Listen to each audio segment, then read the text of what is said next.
네, 안녕하세요. 네, 방금 소개받은 목회데이터 연구소 운영하고 있는 지용근입니다.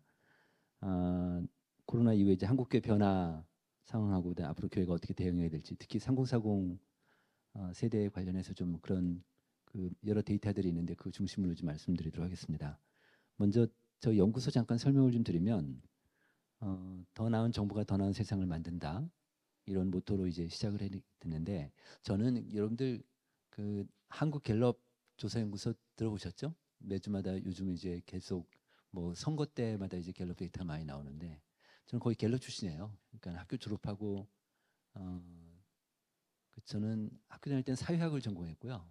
그리고 졸업하고 이제 어릴 때부터 산수를 숫자를 좋아해가지고 그래서 어릴 때부터 나는 앞으로 직업을 가지면 숫자와 관련된 직업을 갖겠다 이렇게 생각을 했었어요. 그러다가 그 조사 통계 쪽에 좀 관심이 있어가지고 학교 다닐 때 통계를 좀 조금 배우긴 했어요. 그래가지고 그래서 그 당시 제가 88년도에 한국 갤럽에 입사했는데 그때는 조사에서 우리나라에 갤럽밖에 없을 때였어요. 그래서 그 갤럽에서 이제 조사 연구원으로 이제 이렇게 훈련을 받고 그 이제 연구원으로서 이제 그 길을 그동안 해왔는데 걸어왔는데 그 당시 제가 처음에 이런 기억이 나요. 그 미국에 이제 그 당시만 해도 조사에서 한국이 없으니까 갤럽 데이터 갖고 맨날 공부하고 막 그랬어요. 근데 어느 날 그 뭐예요? 그 저기 미국의 주보 큰 교회 주보에 한 면이 그날 목사님 설교 평가 질문지가 있는 거예요. 그래가지고 예배 끝나면 목사님 아니, 그 교인들이 그 목사님 설교가 뭐 얼마나 감동스러웠냐, 얼마나 은혜가 있었느냐, 얼마나 만족했느냐, 만족 이유는 뭐고 불만족 이유는 뭐고 이런 설문이었어요. 그럼 이제 그거 그러면 우리가 상상해 보면 이제 예배 끝나고 나서 교인들이 다 찢어가지고 내면 응답해가지고 내면 갤럽 본사로 그 취합해가지고 갤럽 본사로 데이터 그 설문지가 가면 거기서 데이터 처리해서 보고서 이제 교회 당회로 가는 이런 거였어요 말하자면 그런 거였는데 뭐 이제 지금 생각하면 이제 아마도 매주마다 그러지는 않았을 거고 아마 갤럽에 컨설팅 의뢰를 한 것 같아요. 그러니까 이제 그렇게 뭐 한 것 같은데 그러면서 제가 기독교 조사를 배웠어요.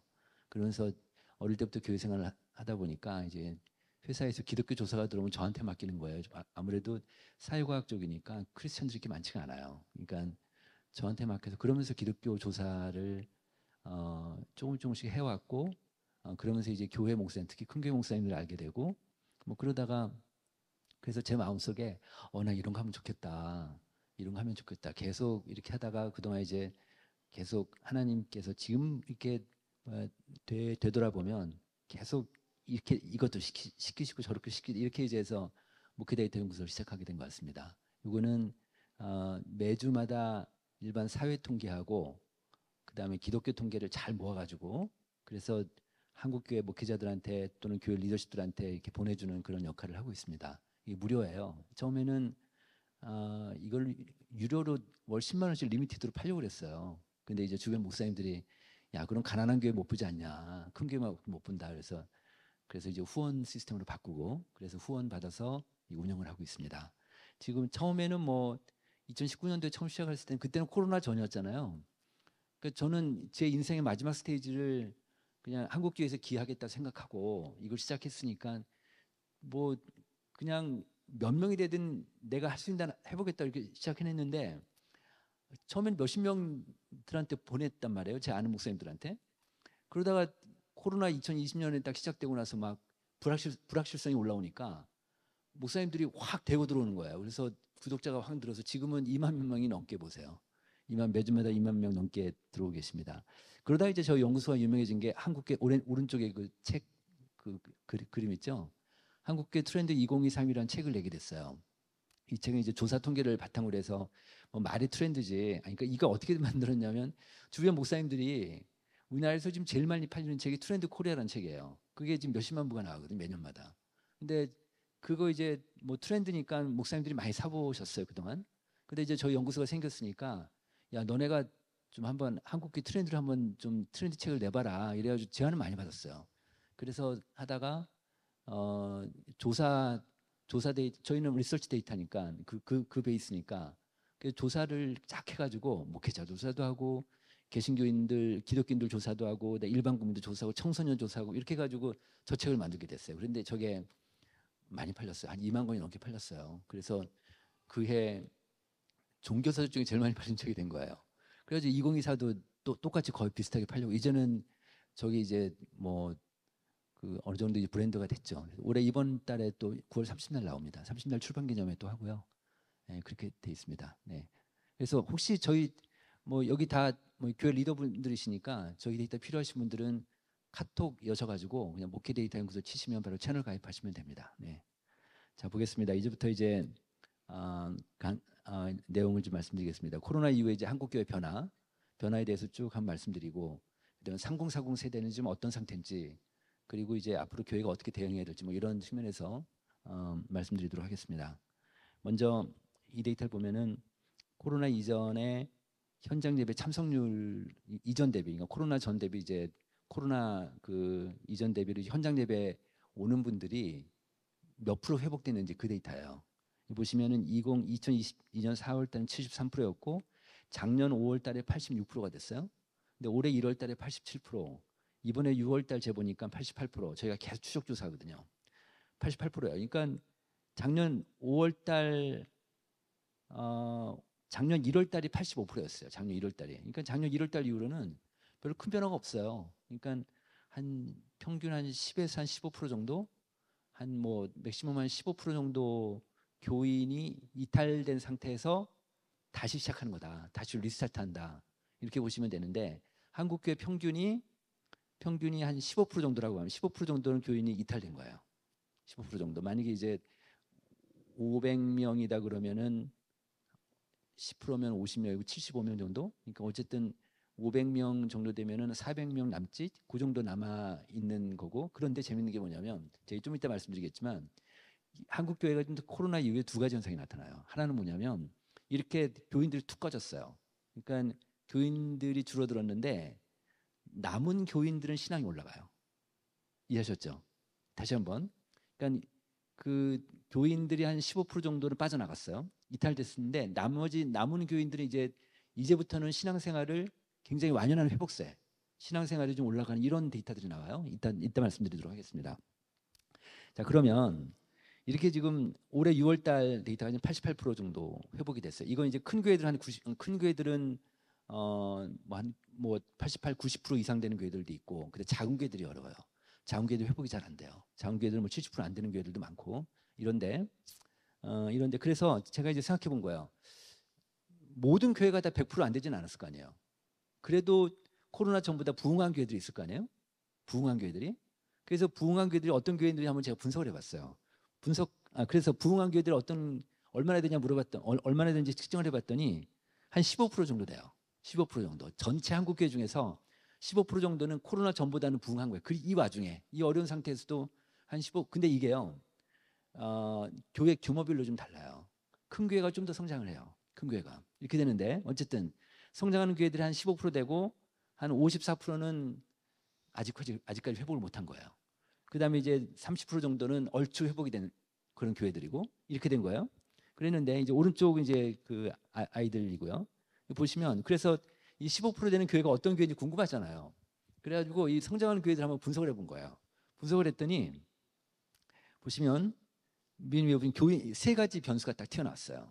세 가지 변수가 튀어나왔는데 첫 번째는 교인 수가 500명 이상은 26% 정도 성장을 했고, 그러니까 성장률이 26%나 되고 30명 미만은 7%밖에 안 되고. 그러니까 다시 얘기하면 큰 교회일수록 회복력이 빠른 거예요. 한국 교회가. 큰 교회일수록 회복력이 좀 빠르다 이렇게 볼 수 있고, 그다음에 맨 아래 보세요. 목사님이 현 교회를 심우 기간이 짧으면 짧을수록 교회가 성장해요. 이런 게 나와요. 그러니까 이거는 목사님 연령하고 좀 관련이 있어요. 그러니까 불편한 진실인데, 그러니까 목사님이 아무래도 목사님이 나이가 좀 드시면 제가 이제 한갑이 넘었거든요. 그러다 보니까 몸이 아파도 오래 가요. 그죠? 오래 가고 뭐 귀찮고, 그리고 뭐 한 집중하지 못하고 뭐 이런 게 있어요. 그래서 저희 데이터를 보면 한 60대 중반 넘으면 목사님들이 잘 안 움직이세요. 액티비티가 딱 떨어지는 건데, 그게 워낙 교회는 목사님 중심으로 가니까 목사님 이러다 보니까 교회 액티비티가 떨어지는 거죠. 젊은 목회자들은 특히 50대 목회자들이 가장 액티브한데 50대 목회자 중심으로 쭉쭉 가는 그런 게 좀 보이는 거죠. 그런데 이 두 가지 변수보다 압도적으로 높은 변수가 소그룹이었어요. 소그룹 맨 아래 보시면 우리나라 교회 중에서 소그룹을 잘하는 교회가 한 40% 돼요. 소그룹 그래도 어느 정도 소그룹 활동이 된다. 소그룹 아예 못하는 교회들이 있을 거 아니에요. 소그룹이 그러니까 만약 구역 모임이다 그러면 구역 모임에서 사람도 제대로 잘 못 모이고 그 나누지도 못하고 잘 모이지도 못하고 모여도 뭐 1시간 만에 끝내버리고 이런 잘 안 되는 교회가 한 60% 돼요. 그런데 이 소그룹을 그 안 되는 목사님들한테 물어봤어요. 왜 안 되는 그 이유를 물어보니까 두 가지를 얘기하세요. 하나는 뭐냐면 그 리더가 없다. 두 번째는 성도가 너무 바빠서 모일 시간이 없다. 이 두 가지를 얘기하시는 거예요. 그럼에도 불구하고 모든 교회들이 다 그럴 텐데 그래도 소그룹이 잘 되는 교회 있단 말이에요. 그런데 소그룹이 잘 되는 교회가 되는 거예요. 성장하는 거예요. 소그룹이 잘 되는 교회가. 제가 이따 다시 말씀드리겠지만 소그룹이 잘 되는 거다. 이게 굉장히 좀 어려워요. 사실은 이게 이제 그 되게 어려운 거긴 한데 그렇지만 어쨌든 소그룹이 그래도 활발한 교회들이 그래도 교회가 성장하더라. 그러니까 교회가 그래 코로나의 어려움을 딛고 일어나더라. 이런 것들이 좀 왜 그러냐면 베이스가 딱 밑바닥에서 이렇게 되니까 그 사도행전 2장 말씀에 다 그런 말씀이잖아요. 그러니까 그 이 자료는 아직 저희가 발표를 안 했는데 어떤 데이터가 있냐면 목사님들한테 저희가 물어보면요. 그 교회 이제 그 교회 5대 영역이 있어요. 그 교회론에서 얘기하는 예배가 있고 교육이 있고 그다음에 구제 봉사 그다음에 선교 전도 그다음에 친교 이렇게 5가지가 있는데 목사님은 이 5가지 영역 중에서 어디에 가장 목회에 중점을 두세요? 물어보면 예배입니다. 예배가 가장 중요하죠. 그래서 예배가 거의 목사님들이 한 65% 70% 가까이가 예배라고 응답을 하세요. 두 번째가 교육인데 그렇게 한국교회 목사님들이 예배를 중시하는데 교인들이 은혜를 못 받아요. 예배 만족을 잘 못하는 거예요. 그래서 한국교회 전체적으로 보면요 예배 만족도가 높지가 않아요. 한 보통밖에 안 돼요. 그런데 그렇게 예배 중심하는데도 불구하고 교인들은 예배 이렇게 크게 만족도를 못 느끼는데 근데 특이한 현상이 있어요. 소그룹이 잘 되는 교회가 예배 은혜가 있어요. 소그룹이 잘 되는 교회가 교인들이 예배에 대한 은혜를 훨씬 더 많이 느끼는 거예요. 예배 감동을 느낀대요. 심지어는요 예배 때 하나님의 임재를 느낀다는 비율이 소그룹 안 되는 교회보다 소그룹 되는 교회가 훨씬 높아요. 되게 특이하죠? 그러니까 소그룹 밑바닥에서 소그룹이 막 움직이니까 주중에도 소그룹 하다 보니까 주일날 오면은 예배 은혜를 받는 거예요. 네, 그래서 이런 것이 되게 중요한데 일단 여기서 보시면은 소그룹이 너무 중요하다 이런 거 이따 다시 한번 말씀드리겠습니다. 네. 자, 그다음에 이제 온라인 얘기하겠습니다. 지금 온라인 예배자들이 지금 11% 이게 제가 안 고쳤는데 이번에 9% 떨어졌습니다. 드디어 처음으로 온라인 예배자들이 한국계에서 10% 밑으로 이번 6월달에 재보니까 9%인데 근데 문제는 뭐냐면 주일 예배 드리는 온라인 예배자는 떨어져요. 근데 우리 교인들은 평상시 때는 유튜브를 많이 보시는 거예요. 유튜브를 많이 보세요. 그래서 저희가 이번에 트렌드 2025 책의 첫 번째 주제가 이 유튜브를 했어요. 그 이반젤리즘하고 유튜브를 조어를 하나 만들었어요. 유반젤리즘이라고 해서 유반젤리즘 만들어가지고 한국 교인들이 지금 유튜브를 얼마나 지금 지극정성으로 사랑하고 있는지를 쭉 한번 정리를 해봤습니다. 그러니까 그렇게 조사 데이터가 나오더라고요. 네, 그런데 지금 뭐냐면 예배는 온라인으로 많이 안 되고 현장 예배 많이 나오시지만 주중에 유튜브로 많이 신앙생활 하시잖아요. 유튜브 찬양도 듣고 유튜브 다른 교회 또 설교도 듣고 막 이러시잖아요. 그게 한 절반 정도 되는 거예요. 절반 정도. 이게 되는데 그런데 그래서 이제 앞으로는 OTT 크리스찬이라고 이제 저희가 2024 책에 말을 만들었어요. OTT라는 게 뭐예요? 그 넷플릭스 같은 거잖아요. 넷플릭스. 그러니까 내가 돈 몇 푼 내고 그 집에서 PC 앞에서 그 또는 TV 앞에서 그 영화를 내 마음대로 내가 원하는 영화 보는 거잖아요. 그것처럼 앞으로 신앙생활도 이렇게 될 거라고 보는 거예요. 신앙생활도 온라인상에서 내가 원하는 컨텐츠를 계속해서 또 클릭하고 또 이제 확증 편향이라고 해서 내가 원하는 거 계속 나오잖아요. 그런 식으로 이제 신앙생활을 할 가능성이 있다. 근데 그 이유를 제가 결정적인 근거를 하나 말씀드릴게요. 이거예요. 이게 뭐냐면 신앙생활을 하는데 우리 그 기독교인들한테 신앙생활에 도움받는 게 뭐냐고 물어본 거예요. 물어봤더니 10년 전에는 예배하고 목사님 설교였어요. 압도적으로 높았어요. 파란색 보세요. 압도적으로 높죠? 64%.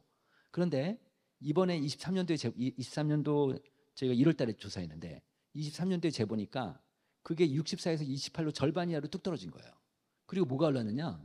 가족이 올랐어요. 가족이 10년 전에 9%에서 20%로 올랐어요. 이 가족의 영향을 받는 거예요. 왜 그럴까요? 이제는 가족 종교화 시대예요. 가족 종교화.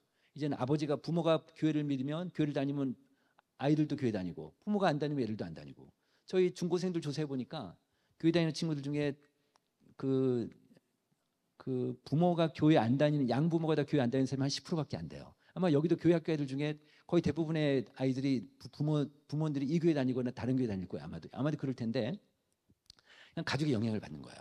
그러니까 그래서 가족이 이제 그만큼 더 중요해지는 거고 특히 그 60대 넘어가면요 신앙성향 영향자가 누구냐 목사님이에요. 60대 넘어가면. 근데 50대까지는 가족이에요. 목사님이 아니에요. 가족이 그만큼 중요하다는 건데 그런데 세 번째 보세요. 미디어가요 10년 전에 1%였는데 이번에 재보니까 19%인 거예요. 이렇게나 많이 늘었어요. 그러면 앞으로 10년 뒤에 2033년 뒤에 이걸 재보면 어떻게 될까요? 그냥 느낌이 오시죠? 예상이 되잖아요.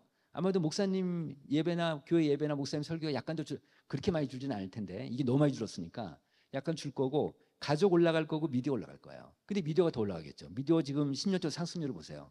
이제는 앞으로는 지금 교회마다 다를 수 있고 지역마다 다를 수 있겠지만 그렇지만 미디어에 대한 그 의존도가 점점 더 높아질 것이다 이렇게 보고 있습니다. 네, 그래서 이제는 교회들이 그러니까 미디어에 대해서 이제 준비하지 않으면 안 되겠다 이렇게 볼 수 있는 거죠. 네. 자 그다음에는 이건 이제 뭐냐면은 지난 일주일 동안에 제가 이제 말씀드리는 거 이거 하나 말씀드릴게요. 그 조사 통계는 어떤 기능이 있냐면 10년 전에 한번 조사를 딱 해요. 그러니까 지금 요 데이터처럼 그다음에 5년 전에 한번 조사했다고 합시다.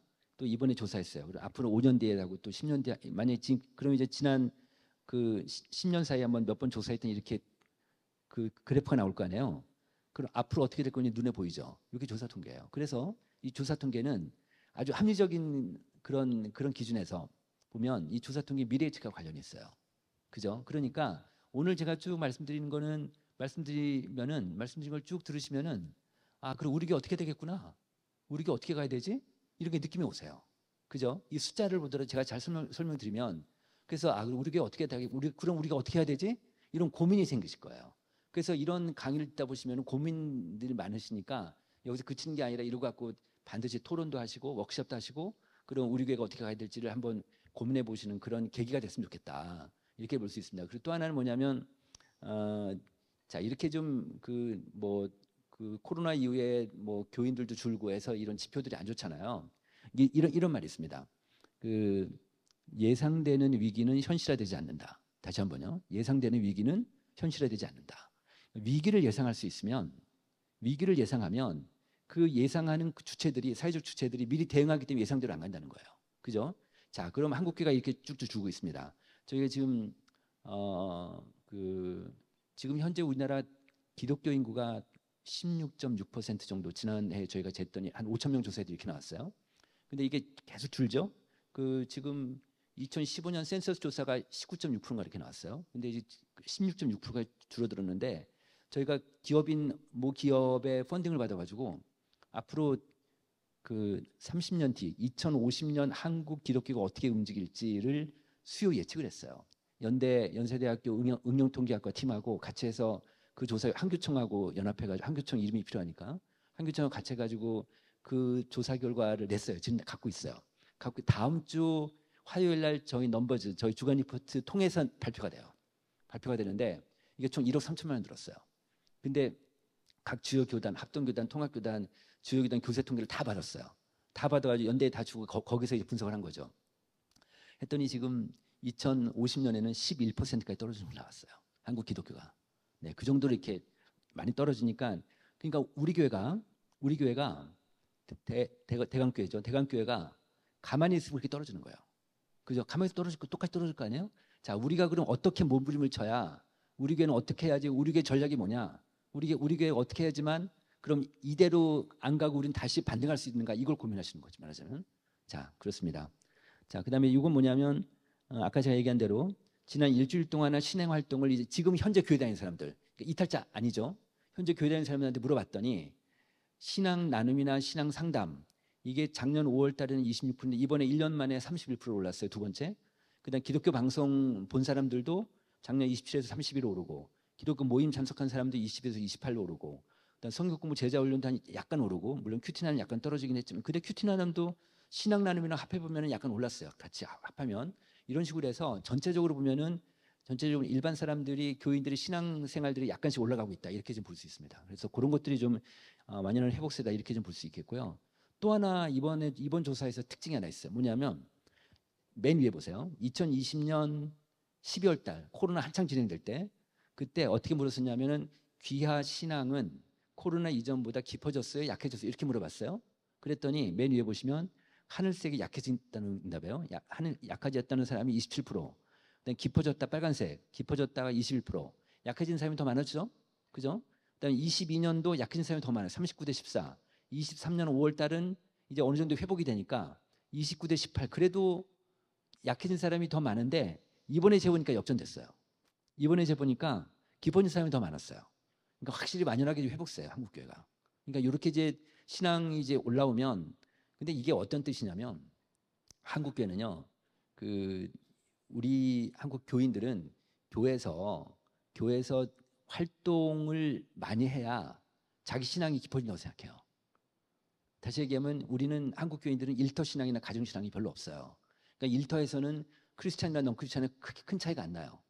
근데 가정에서도 별로 큰 차이가 안 나요. 오로지 교회에서 활동을 많이 하면은 그만큼 이제 자기가 신앙이 깊어진다고 생각하는데 이제 작년 코로나 종식 이후에 이제 어느 정도 교회 활동을 하니까 그러니까 교회에서 많이 움직이니까 그래서 이렇게 좀 높아진 게 아닌가 이런 생각이 드는 거죠. 그런데 근데 교회 차원에서 보면 회복도가 이렇게 많이 주요 사역들이 회복도가 이렇게 올라오진 않고 있어요. 회복도가 헌금은 한 91%가 회복이 됐는데 이게 올해 6월 달 데이터입니다. 소그룹이 한 79% 회복이 됐고 성경 공부는 75, 전도 선교는 72, 지역사회 구제봉사가 70, 새신자는 코로나 전에 100명 있으면 지금 57명밖에 안 들어오는 거예요. 그러니까 이런 걸 보면 교회 개인들은 신앙적으로 좀 올라가고 있는데 개인 신앙은 올라가고 있는데 교회는 사역이 아직 교회는 회복이 안 된 거예요. 그러니까 더 이상 회복을 기다릴 게 아니라 이제 여기부터 다시 시작하는 거죠, 뭐. 근데 문제는 뭐냐면 보세요. 2023년 5월 우리가 작년 4월 달에 코로나 종식이었을 거예요. 근데 코로나 종식하고 나서 2023 5월 달, 올해 1월 달, 올해 6월 달 거의 1년 동안에 별로 한국계가 별로 크게 바뀐 게 없어요. 뭐 큰 차이가 안 나는 거죠. 그러니까 더 회복이 안 된다. 그러니까 다시 얘기하면 회복보다는 교회에 대한 주요 사역들은 액티비티가 더 올라가지 않는 거예요. 예를 들어서 소그룹 활동이라든지 성령 공부나 전도 선교나 지역사회 구제봉사가 뭐 많이 이렇게 올라가지 않는 거죠. 이런 현상들이 있다 보니까 전도도 잘 안 되는 거예요. 전도도 57%밖에 안 되고 이렇게 되고 있습니다. 제가 전도 얘기 하나 해드릴까요? 전도는 저희가 그 전도 조사를 한번 했어요. 그래가지고 이제 어떻게 조사했냐면 새신자들 있죠. 그러니까 수평이동자 말고, 그러니까 난생 처음으로 예수 믿어서 교회 온 사람들을 그 사람들을 500명을 조사했어요.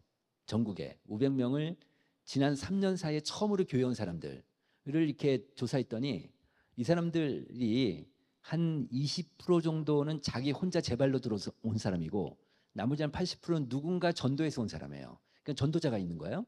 그 전도자 통해서 교회에 온 사람들한테 물어봤어요. 계속 대화를 할 거 아니에요. 어느 순간에 전도자하고 대화를 하는 과정에 전도자하고 관계에서 어느 순간에 교회에 오기를 나가기를 결정했습니까? 물어봤어요. 소위 얘기해서 MOT라고 하는 모먼 오브 트루스라고 해요. MOT를 물어봤어요. 그러니까 어느 순간에 교회에 오는 거를 결정했습니까? 물어봤더니 보기를 여러 가지 줬어요. 전도자가 복음의 핵심을 전도했을 때, 핵심을 전했을 때 그게 아니었어요. 뭘까요? 전도자가 내 말을 잘 들어줬을 때였어요. 내 말을 잘 들어줬을 때. 그게 굉장히 중요한 것 같아요. 그러니까 전도는 그렇게 하는 거다. 전도는 물론 복음을 전하는 것 중요하지만 그 사람하고 충분히 동질감 있게 소통하면서 그 사람 얘기를 다 들어주면 그 사람이 교회 오더라. 이런 것들이 하나 발견사항입니다. 네. 자, 그다음에 교회 상황을 좀 말씀드리면 통합교단 데이터인데요. 교회 상황을 좀 말씀드리면 2010년도에 이 교단의 총 교회 수가 8,100개였어요. 그리고 2022년도에는 9,400개로 16%가 늘었어요. 맨 아래 보시면. 근데 이 10년 사이에 어떤 변화가 있냐면 전체 교회 수 늘었는데 30명 이하 교회는 1900개에서 3600개로 86%가 늘었어요. 진짜 많이 늘었죠? 그 다음에 30일에서 50명까지는 21%가 늘었어요. 증가했고, 그 다음에 51명 이상은 모조리 마이너스 났어요. 맨 오른쪽 보세요. 다 마이너스죠? 근데 3,000명 이상 되는 초대형 교회, 메가처치들, 굉장히 큰 교회들도 34%가 줄었어요. 이건 지금 한국 교회가 어떤 상황이냐면 다 주는 거예요. 큰 교회들 다 줄고요. 그러니까 이건 엄밀하게 얘기하면 양극화가 아니에요. 양극화는 잘 되는 교회 잘 되고 안 되는데 안 되는 건데 큰 교회들 다 안 되는 거예요. 그 작은 교회로 몰리는 거잖아요. 그 저희 연구진끼리 이런 현상을 뭐라고 표현할까 하다가 밑으로만 쏠리니까 보세요. 50명 이하 교회가 2010년 비율 보세요. 39%인데 2022년도에는 55%예요. 이 정도는 이렇게 많이, 그러니까 전국에 지금 50명 이하 되는 교회가 55%인 거예요. 지금 현재 이렇게 되고 있단 말이에요. 근데 이게 그 세월이 가면 갈수록 벌어지는 건 더 벌어져요. 근데 밑으로 쏠리는 거지. 그래서 저희끼리 표현하기에 하향 양극화다 이렇게 표현하고 있습니다. 하향 양극화. 한국교회가 이런 상태다 이렇게 볼 수 있고, 목사님들한테 물어보니까 5년 이내에 위기가 도래하는 교회가 13%나 된다. 그러니까 6개 교회 중에 1개 교회가 위기가 도래할 거다 이렇게 얘기하고 있고요. 지금 현재 이 교단에 7% 정도가 교인이 한 명도 없는 교회가 한 7% 정도 돼요. 네, 그렇습니다. 그렇게 되고 있고요. 자, 그다음에 이제 또 하나 인구 문제 잠깐 얘기할게요.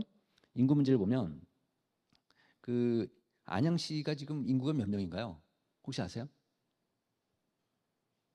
네, 65만 명. 네. 그러면 여기 보세요. 2023년도에 우리나라 총 인구가 5,170만 명이었어요. 왼쪽에.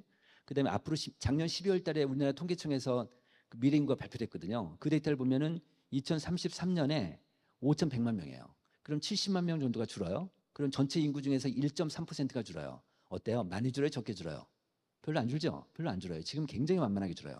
아주 만만하게 줄고 있어요. 그런데 만만하게 계속해서 만만하게 줄지는 않겠죠. 그 앞으로 50년 대 인구 추계를 제가 한번 쭉 봤어요. 쭉 보고 한번 그래프를 그려봤더니 변곡점이 있을 수 있잖아요. 이렇게 완만하게 가다 뚝 떨어질 때가 있죠. 뚝 떨어질 때 언제인지 아세요? 2033년이에요. 앞으로 10년 뒤. 앞으로 10년 뒤에서 2033년에서 2035년부터 뚝 떨어져요. 그러니까 인구가 이렇게 완만하게 줄다가 여기 보세요. 한 70만 명 정도 주니까 앞으로 10년 동안에 우리나라 총 인구 중에 안양시 인구밖에 안 주는 거예요. 어떻게 보면 앞으로 10년 사이에 이 정도 되니까. 그런데 이렇게 뚝 떨어진다고. 그래서 저는 한국교회 골든타임이라고 할까요? 골든타임이 뭐예요? 그러니까 그 만약 교통사고 났는데 환자들이 막 그 생사를 가늠할 수 있는 그 결정적인 시간이 골든타임이잖아요. 저는 한국교회 골든타임이 앞으로 10년이라고 봐요. 그럼 무슨 얘기냐? 10년 뒤부터 인구가 뚝 떨어지니까 무방비하게 우리가 당할 것 같아요. 한국교회가. 각 교회들이 인구가 떨어지니까. 그런데 여기서 왼쪽 표를 보시면 이 10년 사이에 인구는 많이 줄지 않는데 구조가 완전히 바뀐다. 어떻게 바뀌냐? 0세부터 14세까지가 33%가 줄어들어요. 그러니까 유소년 아이들이 가만히 있어도 교회 학교 애들이 33%가 주는 거예요. 가만히 있어도. 그 다음에 65세 플러스 한 보세요. 65세 이상 노인들은 940만 명에 1,400명, 51%가 늘어요. 그러니까 앞으로 10년 뒤에는 교회에 지금 노인분들 많으시잖아요. 노인분들이 2배가 더 느는 거예요. 2배가 더. 그러니까 그 50%가 더, 절반이 더 느는 거예요. 이 정도로 이제 교회가 고령화 될 것이다. 지금 현재 우리나라 고령화가 지금 계속되고 있는데 노인들이 많잖아요.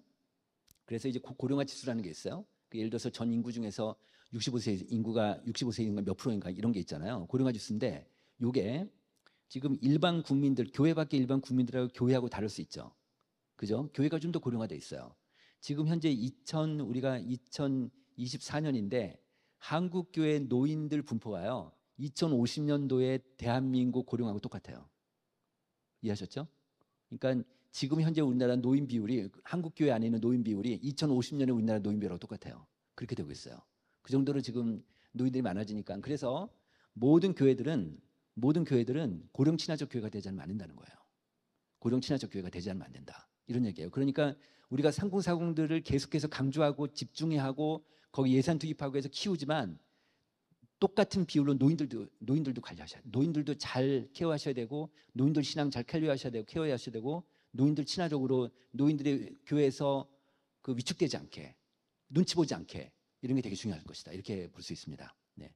자, 그래서 이제 지금까지 말씀드린 건 인구도 변하고 막 교회도 계속 변하고 그다음에 종교도 줄고 그다음에 아까 오늘 말씀 안 드렸지만 가나안 성도 아세요? 들어보셨어요?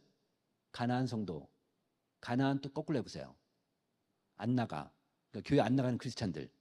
그러니까 예수 믿는데 교회 안 나가는 크리스찬들 속칭해서 가나안 성도라고 불러요. 그런데 이 가나안 성도가 지금 현재 우리나라 전체 크리스찬 중에 27%예요. 그러니까 10명 중에 3명이 가나안 성도예요. 교회 안 나가는 크리스찬들. 근데 10년 전에는 10%였어요. 10년 전에. 그럼 앞으로 10년 뒤에 이 기울기만 그대로 가면 앞으로 10년 뒤에는 40%가 넘어가요. 40%가 넘어가요. 그 정도로 예수 믿는데 교회 안 다니는 사람이 많아질 수 있어요. 그런데 지금 현재 청소년들 있죠.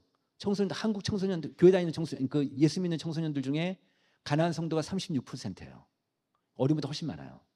그런데 고등학생은요 46%까지 올라와요. 고등학생 크리스찬 중에서 예수 믿는데 교회 안 나가는 뭐 학원 다닌다 뭐다 뭐하다 안 나가는 거지. 얘네들이 절반 가까이 돼요. 벌써. 네, 그렇게 되고 있습니다. 그래서 이런 것들이 이제 우리한테는 위기라고 위기인데 이제 그럼 우리에게는 어떻게 대응할 건가를 좀 잘 고민해 보셔야 되니까 그러려면 이제는 우리가 패러다임을 바꾸지 않으면 안 되겠다. 패러다임을 바꾸는 것이다. 패러다임을 바꾼다. 새로운 패러다임, 그러니까 토마스 쿤이라는 학자가 얘기했던 패러다임 시프트를 해야 된다. 이제는 변화하고 전환이라고 있다면 변화는 과거로 돌아갈 수 있지만 전환은 못 들어간다. 트랜지션. 과거는 못 들어간다. 이제는 판이 바뀌었다. 판이 바뀌었다는 걸 인정해야지만 저는 어떻게 보면 이번에 제가 이제 이번 세미나 때 오늘 말씀드렸지만 교회 당회원들이 평신도의 의견을 들어서 이런 세미나를 했다는 건 대단한 혁신이에요. 제가 볼 땐. 대단한 혁신이죠. 웬만한 교회에서 이렇게 못하거든요. 그러니까 이런 식으로 계속해서 혁신하고 해서 계속 교회를 바꿔나가는 것이 굉장히 중요할 것이라고 보는 거죠. 네. 자, 그다음에 이제 보겠습니다. 이번에 이제 그 상군사공이 왜 이슈가 됐냐면 제가 이제 저 연구소에서 계속 조사를 하다 보니까 코로나 후에 아니 상군사공들이 계속 빠지는 거예요. 상군사공 비율이 없어지는 거예요.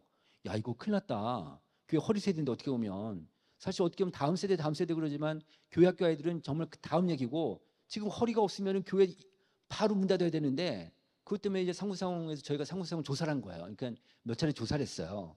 이렇게 조사할 때 보니까 이제 보시면은 교회 약한 골이 상군사공이다. 그래서 이제 절반 이상이 크리스찬들 보니까 절반 이상이 직장 스트레스를 받고 있고 가사 육아로 몸과 마음이 지치고 있고 그러니까 막 이런 지금 이 상군사공들은 특히 요즘 젊은 부부들은 가사 노동 같이 하죠.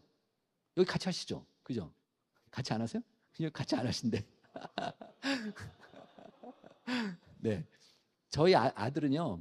제가 아들머리 같이 사는데 아들은 주말만 되면 집안이라고 정신이 없어요. 집안이라고. 근데 애 데리고 또 지 부인하고 또 요즘에 또 확실히 우리 때는 다르게 부부 단위로 가족 단위로 어디 놀러 다니고 가족 단위로 움직여요. 보면 이렇게 보이는 거예요.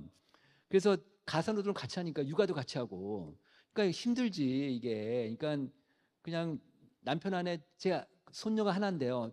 우리 아들이 애가 하나 있는데 둘이 애 키운다가 어쩔 줄은 몰라요. 진짜 어쩔 줄은 몰라요. 그러니까 옆에서 볼 때 안쓰러울 정도로 그러고 있는데 하여튼 뭐 우리 클 때는 좀 아파도 우리 부모님 병원 안 데려가고 그랬는데 뭐 요즘은 애가 아프면 쩔쩔매고 어쩔 줄 몰라요. 하여튼 그러는 거예요. 그러니까 이게 신앙적으로 이게 몸과 마음이 지치는 게 신앙적으로는 부정적용을 끼친다고 그러는 거예요. 본인들이 이렇게 한번 물어보니까 이런 몸과 마음이 지치는 게 신앙적으로는 나한테 신앙적으로 부정적인 영향을 끼쳐요라는 친구들이 35%나 되는 거예요. 3명 중에 1명 정도가 되는 거예요. 그러다 보니까 하나님을 믿는데 예수 잘 모르겠다. 그리스도 잘 모르겠다는 친구들이 3명 중에 1명 34%가 되는 거예요. 이렇게나 높게 나온 거예요. 그래가지고 이제 주일 예배 다른 활동 하자는 비율도 한 65% 되고. 그러니까 예배는 왔다 갔다 하고 교회 봉사 안 하고 아무것도 안 하는 친구들이 삼권성이 제일 높아요. 전 세대 중에서 이렇게 되고 있고. 그다음에 코로나 이후에 현장 예배 이게 지금 수가 잘못됐습니다. 32%예요. 코로나 이후에 현장 예배 나온 이탈한 친구들은 30%가 좀 넘고 있고 이렇게 되니까 현장 예배를 안 나오면 확실히 신앙이 약해질 거 아니에요. 그죠? 지금 뭐 이 친구들이 뭐 온라인 예배 드린다 하더라도 그 온라인 예배자들하고 현장 예배자들하고 가장 큰 차이가 신앙 차이가 굉장히 커졌어요. 그리고 현장 예배 나온 분들은 좀 자기 신앙을 유지하려고 애를 쓰고 막 그렇게 노력하는데 온라인 예배자들은 그냥 다 꺼졌죠. 다 어렵죠. 네, 그렇습니다. 그다음에 삶의 만족도도 그러니까 워낙 치열하게 살다 보니까 전 연령층에서 만족도가 제일 낮아요. 이 친구들이. 그러니까 좀 가여워요. 우리 때랑 다르게 좀 가여워요. 지금 상군사공 아마 여기 교회에서도 마찬가지일 거예요. 상군사공들이 헌금 많이 안 하죠. 헌금 잘 못해요. 웬만한 교회들이 헌금 잘 못한다고. 다 그럼 예전에는 40대가 헌금이 제일 많았는데 지금 그렇지 않아요. 지금 50대가 제일 많아요. 그러니까 사회학자들이 얘기할 때 어떻게 얘기하냐면 지금 30, 40대가 대한민국 역사상 그들의 부모 세대보다 처음으로 가난한 세대가 될 거래요. 그 정도로 상호상이 어렵단 말이에요. 그러니까 이렇게 삶의 만족도가 떨어지는 거죠. 그만큼. 그죠? 그러니까 행복지수 떨어지고 이렇게 되는 거죠. 그리고 이들이 교회를 안 다니면 근데 이들의 문제만 그치는 게 아니라 그들의 자녀까지도 아까 제가 말씀드린 그 가족 종교하니까 상공사원들이 만약에 그 교회 많이 없으면 그러면 교회 학교를 횡한 거지 뭐 별로 없는 거지. 그 다음에 상공사원들이 많으면 반드시 교회 학교 아이들이 바글바글한 거예요. 이런 현상들이 나타나는데 또 하나 특징이 있어요. 저기 오늘 고 목사님 오셨지만 상공사원들이 잘하는 교회들은 상공사원들이 몰려들어요. 그러니까 상공사원들이 잘 되는 교회 있잖아요. 그런 상공사원들이요 이렇게 와요. 상공사원들이 없는 교회들은 있는 상공사전마저 뺏겨요. 이렇게 돼버리는 거예요. 그래서 상공사공 이 세대들을 교회 허리 세대들 정말 어른들이 잘 귀하게 여기고 잘 지원해주고 지지해주고 이게 되게 중요하다 이런 얘기예요. 이게 이제 왜 그러냐면 왜 상공사원들이 이제 이렇게 영향을 받냐면 제가 이제 제 얘기를 하면 제가 좀 전에 저희 아들 며느리 같이 산다고 그랬잖아요. 그러면은 저는 저희 집사람이 무서워가지고 제 친구를 집에 못 데려와요. 근데 우리 며느리는 애 유치원 엄마들을 집에 데려와서 밥을 해먹이더라고. 그럼 이제 같이 동질적이니까 유치원 엄마들끼리 동질적이니까 뭐 부부끼리 어디 놀러 다니고 막 그러는 거예요. 근데 가만히 보니까 근데 우리 며느리 제가 다니는 교회 저는 어릴 때부터 다니는 교회 우리 며느리 아들 다니는 교회는 달라요. 그 교회가 상무상을 되게 잘해요. 잘하는 거니까 우리 교회 상무상을 자랑하더라고. 자랑하는데 요즘 엄마들이요. 애기 엄마들이 코로나 이후에 교회 떠난 사람이 많거든. 많으니까 그들한테 전도를 하는 거예요. 근데요, 이게 참 종교라는 게 희한한 게 뭐냐면 전도 훈련을 받지 않아도 우리 교회가 좋으면 소개하게 돼 있어요. 맞죠? 우리 교회가 좋으면 나랑 독립적인 사람들한테 소개하게 돼 있거든. 그러니까 또 다른 전도 전략이 뭐냐면 교회 만족도를 올리는 게 되게 중요해요. 그죠? 만족도를 올리게 되면 우리 교회 자랑하게 돼 있어요. 특히 상무사원들은 뭐 얘기 안 해도 그렇게 자랑하게 돼 있어요. 그런 것들을 우리가 좀 잘 생각했으면 좋겠다는 거고요. 그래서 교회 만족도를 보면 상무사원들이 가장 낮다. 상무사원들이 만족도가 5060만 70%가 넘어가고 나머지는 한 60% 되니까 만족도가 높지 않아요. 한국 교인들이. 근데 상무사원이 제일 낮다. 이런 얘기고. 그럼 만족하는 사람이 있고 불만족하는 사람이 있잖아요. 만족하는 사람들의 이유는 뭐냐면 교인 간의 진정성 있는 관계 교제가 있다는 거예요. 다시 얘기하면 이 상공사공들한테 자기가 우리 교회 안에서 진정성 있는 교제를 나눌 수 있는 장이 있다는 거예요. 이들한테는. 그게 소그룹이죠. 말하자면. 그게 소그룹인 거예요. 그게 상공사공 모임이 됐든 아니면 소그룹이 됐든 간에 그런 게 있으면 만족하는 거고 우리나라 전체 교회 중에 60%가 상공사공 모임이 없어요. 없으니까 힘들지. 그런데 오른쪽은 뭐냐? 우리 교회 어른들이 좀 지켜봐야 될 데이터인데요. 이들이 우리 교회 불만 갖고 있잖아요. 불만을 갖고 있는 불만 이유가 뭐냐면 우리 교회가 시대 흐름을 쫓아가지 못한다는 거예요.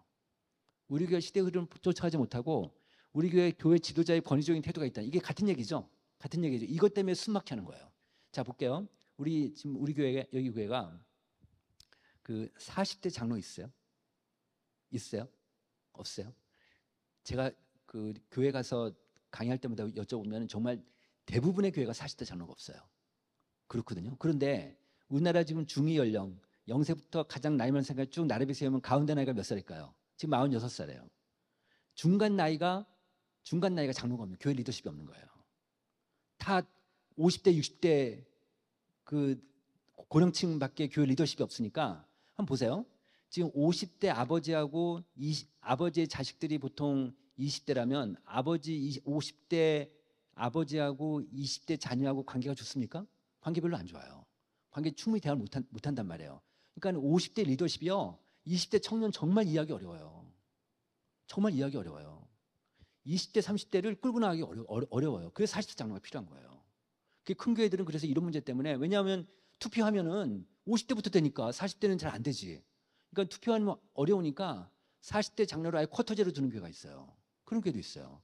그래서 40대 리더십을 키워야 된다. 근데 40대 장로가 없으니까 40대는 자기는 그래도 뭐 나름대로 사회활동도 하는데 교회에서는 인정 못 받고 교회에서는 수직적으로 그냥 하라면 하고 막 까라면 까고 이런 분위기니까 이게 어떻게 돼요? 숨을 못 쉬니까 교회 그냥 튕겨져 나가는 거예요. 그래가지고 3, 40대 사람들을 그 예를 구역 모임 있잖아요. 구역 모임 구역장님들이 보통 한 60대 뭐 60대 중반 만약에 그 권사님이다 그러면 3, 40대가 구역 모임에 들어갔어요. 그 대화가 될까요? 대화 안 돼요. 3, 40대는 가장 지금 중요한 관심사가 애들 키우는 건데 60대 중반 되는 권사님 애들 다 키워가지고 관심 없으니까 저 어려운 거죠. 그죠? 그래서 다 튕겨져 나오는 거예요. 3, 40대가. 그래서 이제 소그룹이 연령대별로 중요하다는 게 그런 것 때문에 그런 건데요. 어쨌든 이런 교회 문화를 바꾸지 않으면 젊은 사람들을 품기 어렵다.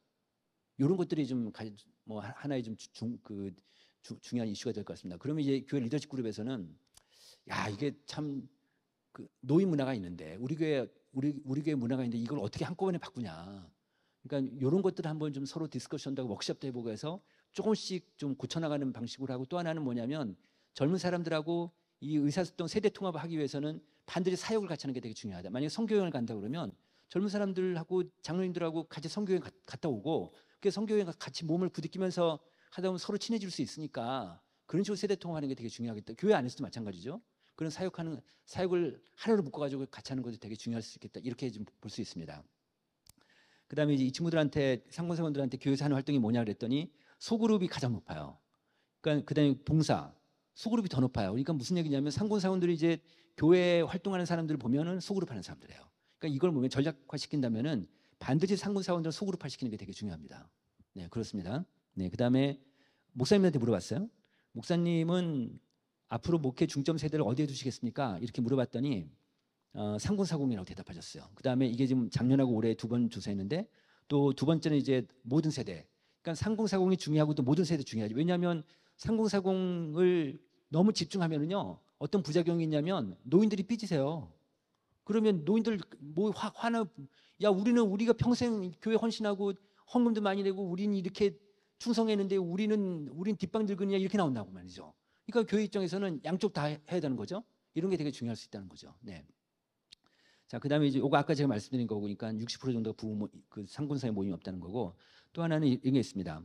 상군사원들한테 이제 모임 있으면 참여하겠느냐 교회 안에 그랬더니 한 60%가 참여하겠다고 대답을 했어요. 그다음에 상군사원 부부 모임 있으면 참여하겠느냐 55%가 참여하겠다고 그러고 그다음에 직장인 모임이 필요하냐 그랬더니 70%가 필요하다고 대답을 하고 부부 육아 모임이 필요하냐 그랬더니 80%가 필요하다고 대답을 한 거예요. 그러니까 저는 이걸 보면서 그 목사님들한테 상군사원 모임이 필요하냐 했더니 98%가 필요하다고 대답하셨어요. 상군사원들 모임이 필요한데, 그러니까 상군사원들끼리 자기네끼리 모이는 것도 중요하지만 그 안에서도 소그룹으로 나눠서 한 뭐 7, 8명 밑으로 해서 소그룹으로 나눠가지고 거기서 삶을 나누는 게 되게 중요하다 이런 얘기고 이 네 가지 그래프를 보면 제 생각에는 상군사원들이 우리나라의 상군사원들이 그 윗세대하고 어울리지 못하니까 우리를 위해서 모임을 만들어 달라 그냥 절규하는 것 같았어요. 네, 그래서 이런 것들이 좀 필요하다는 거고 특히 세 번째 있죠. 직장인 모임. 제가 이제 저희 연구소 직원들 있잖아요. 직원들한테 제가 이제 좀 거치 삶을 좀 나누려고 이제 물어봐요. 그럼 이제 뭐 아우 잘 대답들 안 해요. 요즘 젊은 사람들 진짜 자기 얘기 안 해요. 그냥 일만 하고 집에 가요. 그리고 제가 뭐 엊그저께는 제가 상처를 받았어요. 직원한테. 뭘 받았냐면 제가 토요일 날 갑자기 일이 생겨가지고 금요일 날 일하다가 좀 만기 있어가지고 저 직원한테 문자로 이거 어떻게 되냐고 물어봤어요. 문자로 카톡으로 물어봤더니 답이 왔는데 뭐라고 하냐면 물어본 거에는 답을 온 게 아니라 오늘 주말인데요. 이렇게 왔어요. 아, 그랬어요. 그러니까 요즘 세대가 그런가 봐요. 네, 하여튼 그래서 그러니까 좀 삶을 나누려고 좀 이렇게 하다 보니까 뭐 잘 얘기를 안 하니까 그러면 이제 예를 들어서 근무 끝나고 저녁 때 회식이라도 좀 하면 좋은데 그럼 또 꼰대라고 또 안 돼요 또. 그러니까 그냥 낮에 점심 때나 그냥 같이 밥 먹고 말아요. 그러니까 잘 대화를 못 나눠요. 그러니까 직장인들이 그래도 인간인데 자기 고민도 있고 자기 괴로움도 있을 때 누구랑 상담하고 누구랑 좀 얘기하고 싶을 거 아니에요? 그거를 밖에 나서 친구들하고 술 마시면서 할 게 아니라 교회에서 직장인 모임을 만들어주면 되게 좋겠다. 교회 안에서 직장인 모임이라도 만들어서 그냥 상사 욕이라도 하게끔 해서 여기서 삶을 나누고 하면 어떻게 하느냐 이런 아이디어인 거예요. 직장인 모임이 필요하다는 사람들이 지금 상무사원들이 70%나 되니까. 네. 자, 그다음에 이제 상무사원 가족 단위로 좀 전에 말씀드린 5060 세대와 잘 어울리지 못한다. 그리고 자녀들이 특히 가정에서 그 소그룹 하는 집들 있잖아요. 제가 말씀드리면 여기 지금 구역 모임을 가정에서 하는 집도 있을지 모르겠습니다. 소그룹은요, 마지막 단계는 가정에서 하는 거라고 얘기를 해요. 마지막 단계. 그만큼 이제 요즘은 현대인들이 집을 잘 안 열어주니까 그만큼 가정이 어려운데, 그럼에도 불구하고 가정에서 하는 집들이 있어요. 그런 교회들이 있어요. 그러니까 가정에서 소그룹 하는 집들을 보면 애들하고 부모 관계가 좋아요. 그러니까 애들이 이제 옆방에서 애들끼리 놀게 하고 엄마 아빠들이 이제 같이 옆방에서 뭐 안방에서 아니면 거실에서 소그룹을 할 거 아니에요? 그러면 일단 교회에서 소그룹을 하거나 뭐 어디 카페에서 소그룹을 하면은 끝나는 시간이 딱 묶여져 있어요. 한 시간이면 한 시간, 한 시간 반이면 더 이상 안 한단 말이에요. 근데 가정에서 하는 건 딜을 오픈시킬 수가 있는 거예요. 2시간, 3시간 돼도 다 할 수가 있거든요. 그만큼 깊이 있는 대화를 가능한 거고, 또 하나 뭐냐면 아이들이 부모가 소그룹 하는 걸 옆에서 지켜봐요. 지켜보면은 아, 우리 부모가, 우리 엄마 아빠가 이런 신앙적인 활동을 하고 모습이 있구나. 그래서 그러니까 아이들이 신앙이 좋아져요. 또 하나 뭐냐면요, 이 가정에서 소그룹하는 교회의 특징이 하나 뭐냐면 출산율이 높아요. 우리나라 한국의 지금 출산율 0.78명인데 72명이에요. 한 집에 한 명도 안 나는데 이 가정에서 소그룹하는 교회들이 출산율이 높아요. 왜 그러냐면 우리 부부는 하나밖에 없는데 이제 안 날 생각이 있는데 다른 집은 2명이야. 그럼 소그룹하다 보면 아예 하나 더 나봐. 좋아. 이런 식으로 서로 얘기를 하다가 그래 하나 더 날까? 아예 안 날 집도 하나 더 낳게 돼. 이런 현상이 나타나는 거죠. 그러니까 저는 이 그 가정에서 소그룹하는 게 한국의 출산율을 그러니까 하여튼 한국을 위해서도 참 좋은 현상이다 이렇게 볼 수 있습니다. 그다음에 이제 교회 내에서 아이들을 돌본 타가 역할하는 부서가 필요하냐? 우리나라의 대표적 교회가 오늘 그 고목사님 오시는 그 성문교회인데 지금 부모들이요 타가 역할하는 부서가 필요하다는 부모들이 절대적이에요. 86%. 이 정도로 많이 필요하다. 그러니까 자기가 그냥 엄마들이 예를 들어 주일 예배 때 잠옷실에서 이제 아이들 케어하면서 예배 드리면 애들 시끄러우니까 목사님 설교 듣는 동 마는 동 하고 집에 가고 예배 드리는 동 마는 동 하잖아요. 그거를 교회에서 해결해 줄 수만 있다면 아이들 케어해주고 엄마 아빠가 같이 예배당에서 예배할 수 있으면 얼마나 엄마 아빠 입장에 정말 그 교회에 대해서 감사하겠습니까? 네, 그렇습니다. 자, 그다음에 이제 아이들 얘기하겠습니다. 아이들 교훈 얘기하겠습니다. 지금 제가 진도가 좀 많이 못 나가지고 조금 더 해도 괜찮겠어요? 네네. 그 왼쪽 표를 보시면은 그 우리나라 교회 밖의 일반 아이들이 2000년에서 2013년까지 18%가 줄어들었어요. 근데 그 사이에 교회는 19%가 줄어들었어요. 그러니까 큰 차이 없죠? 그러니까 이건 교회 책임이 아닌 거지. 애들 줄어든 게. 그런데 2013년에서 22년까지 10년 사이에 지난 10년 사이에 교회가 일반 아이들이 19%가 줄어들었어요. 근데 교회는 37%가 줄어들었어요. 그러니까 2배 차이가 나는 거예요. 그러니까 이 도대체 10년 사이에 무슨 일이 벌어졌길래 교회만 더 줄어들었을까? 일반 아이들보다. 그 정도 19% 줄면 상관없는데 우리가 지금 2배가 더 빨리 줄어들었으니까 그래가지고 이게 이해가 안 가지고 그래서 연령 구간별로 나눠봤어요. 그랬더니 0세부터 6세까지는 일반 아이들은 32%가 줄었는데 교회는 42%가 줄었어요. 한 10% 차이 나요. 맨 아래 보세요. 중고등학생은 일반 아이들이 39%가 줄어들었고 교회는 37%가 줄어들었어요. 이것도 한 10% 차이 나요. 근데 가운데 보세요. 그 초등학생은 일반 아이들이 이 기간 동안에 10년 사이에 4%밖에 줄지 않았어요. 근데 교회는 36%가 준 거예요. 9배 차이가 나요. 이걸 가만히 생각해 보면 이게 얘네들 책임일까요? 이 아이들 1학년부터 6학년까지 이 어린 아이들이 뭘 안다고 부모가 가라고 해서 갈 거 아니에요. 그러니까 이걸 가만히 생각해 보면 부모 문제일 거 아니에요. 다시 얘기하면 이걸 조금만 생각해 보면 지난 10년 사이에 한국 교회가 3040 이들의 부모 세대들이 다 3040일 테니까 3040을 방치한 거예요. 지난 10년 사이에 3040이 영적 케어를 못한 거고 3040들을 교회에 떠나게끔 놔둔 거고 가만히 놔둔 거예요. 이러다 보니까 부모가 가난한 성도 되면 애들도 가난한 성도 될 거고 부모가 교회 떠나면 애들도 안 다닐 거고 그다음에 부모가 교회 안 다니는데 애를 교회 다니라고 하겠습니까? 아닐 거 아니에요. 그렇게 되는 거죠. 그래서 이만큼 되는데 문제는 뭐냐? 지금부터 앞으로 10년 사이에 초등학생의 47%가 줄어요. 그동안 4%밖에 안 줄었지 지금부터 많이 줄어요. 그러니까 한국계가 지금 어떻게 보면 초등부가 비상이죠, 사실은. 네, 그런 상태에 있습니다. 이번에는 중고등학생들 교회 다니는 중고등학생들 조사했어요. 중고생들 조사했더니 하루 중에서 평일날 하루 중 신앙생활 얼마나 했냐고 물어봤더니 용감하게 하지 않는 애들이 한 30% 나왔어요. 그리고 5분 이내가 한 20% 나온 거예요. 그러니까 한 절반 애들이 신앙생활 안 해요. 자, 여기도 비슷할 텐데 저희 교회도 제가 얼마 전에 저희 교회 저는 어릴 때부터 한 교회만 다녔어요. 그게 제가 한번 확인해 보려고 저희 고등부 예배를 며칠 전에 갔어요. 제가 고등부 예배를 가서 예배를 들어봤더니 어쩜 세상에 40년 전에 제가 고등부 생활할 때하고 지금하고 똑같아요. 방법이 똑같아요. 네, 그러니까 우리 한국이 안 변하는 거예요. 안 변하는 거예요. 그러니까 보세요. 자, 지금 한번 여기 아마 오신 분 중에 교회학교 선생님 계시죠? 아니면 그 하여튼 그 교회 그 리더분 중에 어느 분이라도 교회학교 학생들 뭐 고등부생이 됐든 고등부 학생이 됐든 중등부 학생이 됐든 한 명만 딱 집어가지고요. 근데 모르는 사람은 상관없어요. 집어가지고 제가 한번 제안해 볼게요. 집어가지고 교회 올 때부터 교회 나갈 때까지 계속 따라다니면서 관찰해 보세요. 이게 소위 조사방문에서 얘기하는 관찰조사예요. 그럼 얘가 교회 안에서 지금 교회 밖에서 신앙생활 못하니까 교회 안에서라도 신앙생활 해야 될 거 아니에요. 신앙 공부를 해야 되고 한번 잘 보시면 아, 이 교회가 좀 이 한 학생한테 지금 얼마나 신앙 교육을 시키고 있냐 금방 눈에 보이세요. 왜냐하면 같이 생활은 몰라도 관찰자로서 보면 보여요. 관찰자로서 보면. 근데 뭐냐면 지금 우리나라 아까 제가 했던 55%가 50명 이하 교회잖아요. 그 50명 이하 교회 중에서 학생 예배가 있는 교회가 한 20%밖에 안 돼요. 그러면 그런 교회 다니는 부모의 자녀들은 어른 예배 같이 드리고 그냥 집에 갈 수밖에 없어요. 그럴 거 아니에요, 그죠? 그러니까 애들용 아이들한테 맞는 설교는 아이들한테 맞는 그게 없는 거죠. 그리고 학생 예배가 있는 교회인데 학생 예배 안 들어가고 어른 예배 들어가는 친구들이 한 30% 돼요. 그 이유는 뭘까요? 요즘 애들은 부모 차 타고 집에 교회 갔다 부모 차 타고 집에 가거든. 그냥 같이 움직이니까 독립적으로 못 움직이니까 어른 예배 같이 들을 수밖에 없는 거예요. 학생 예배 안 들어가고. 그러니까 어린 예배 한 30%밖에 안. 또 학생 예배 갔는데 공각 공부 안 하고 도망간 애들이 또 한 30% 돼요.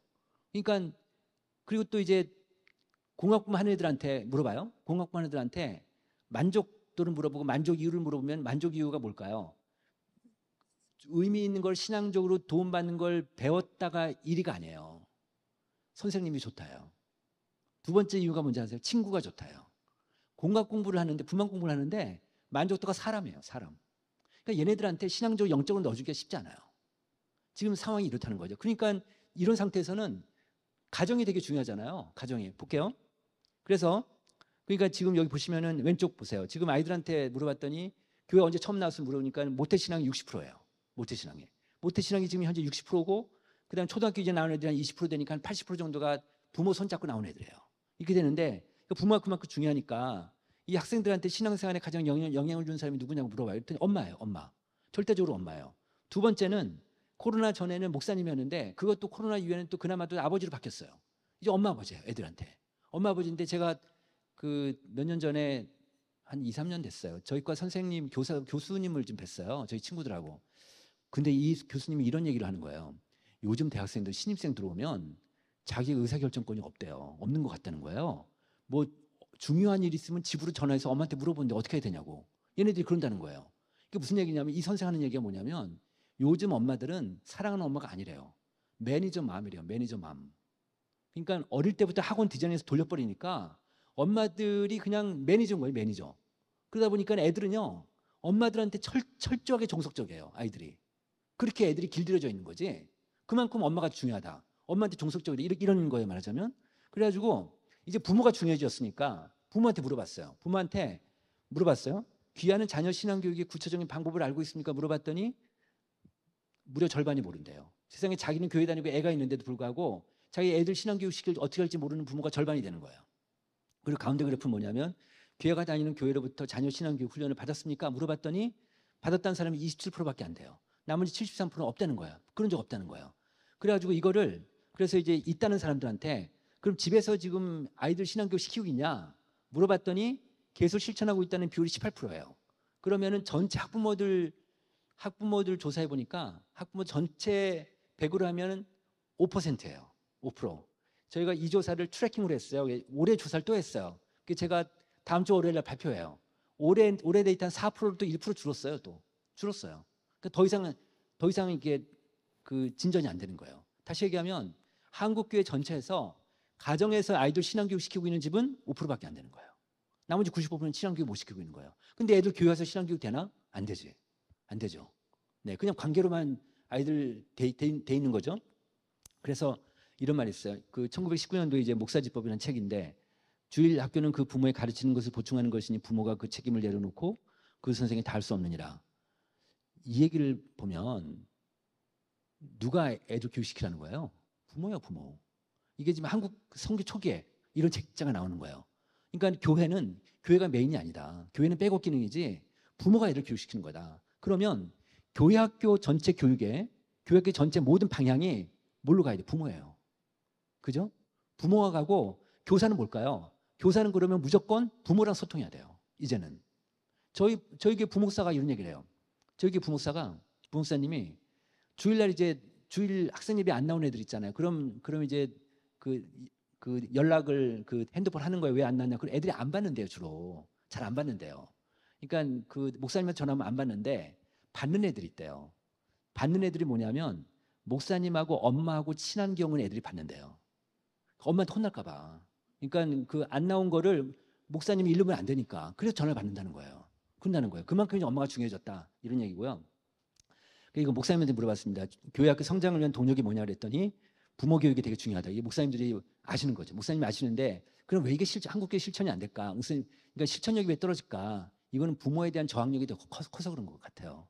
그러니까 이런 것들을 잘 교육시키고 또 학습해서 이렇게 좀 갔으면 좋겠는데 가정예배 하나 얘기하겠습니다. 지금 우리나라 전체 교회 중에서 가정예배가 한 15% 정도 들어요. 전 어른들 중에 어른 15% 정도 드리는데 저희가 이 가정예배를 스타트했어요. 저희 연구소에서. 그래가지고 어떤 조사를 했냐면 이게 좀 보시기 어려우니까 제가 그냥 말씀을 잘 설명드릴게요. 우리나라 전국에 초등학교 이전부터 교회 다니는 사람 1000명을 뽑았어요. 1000명을 랜덤하게 추출해가지고 조사를 한 거예요. 뭘 물어봤냐면 어릴 때 가정예배를 드린 경험이 있습니까? 물어봤어요. 그래서 가정예배 드린 사람 있고 없는 사람 있잖아요. 어릴 때 가정예배 드린 사람하고 어릴 때 가정예배 안 드린 사람은 지금 신앙이 다른 거예요. 현재 신앙이 가정예배 드린 사람이 훨씬 높아요. 이렇게 나오고요. 또 하나는 어릴 때 가정예배 드린 사람의 자녀 신앙이 어릴 때 가정예배 드리지 않은 자녀 신앙보다 더 높아요. 애들 신앙도 더 높아요. 이렇게 되는 거죠. 요즘은 뭐 부모 신앙에 따라서 애들이 가니까 이런 게 되는 거예요. 그래서 가정예배가 중요한데 모든 전교인이 가정예배 못 드린다 하더라도 상공사공들은 가정예배 드리는 훈련이 필요할 것 같아요. 상공사공 특히 이제 아이들이 있는 집안은 가정예배를 통해서 애들 훈련시키고 애들 교육시키고 하는 것들이 되게 중요할 것 같습니다. 이런 것들도 좀 교회에서 좀 해보시면 어떤가 생각이 들고요. 자, 이번에는 또 지금 우리나라 상군사원들이 맞벌이 많이 하시잖아요. 지금 현재 통계청 자료 보면 맞벌이 비율이 한 50%가 넘어요. 상군사원들은. 우리나라 30대 40대 기혼자들은 50%가 넘어가니까 그 아이들 어떻게 해요? 애들 지금 양육을 해야 되니까 할머니 할아버지 키우는 집들이 있어요. 아니면 할머니 할아버지 직접 매일마다 안 키우더라도 주말마다 할머니 할아버지를 케어하고 또 그다음에 예를 들어서 옆에 살면서 같은 동네 살면서 엄마 아빠가 어디 가면 할머니 할아버지한테 애 맡기는 이런 집도 많으니까 그래서 저희가 이번에 조부모 조사를 했어요.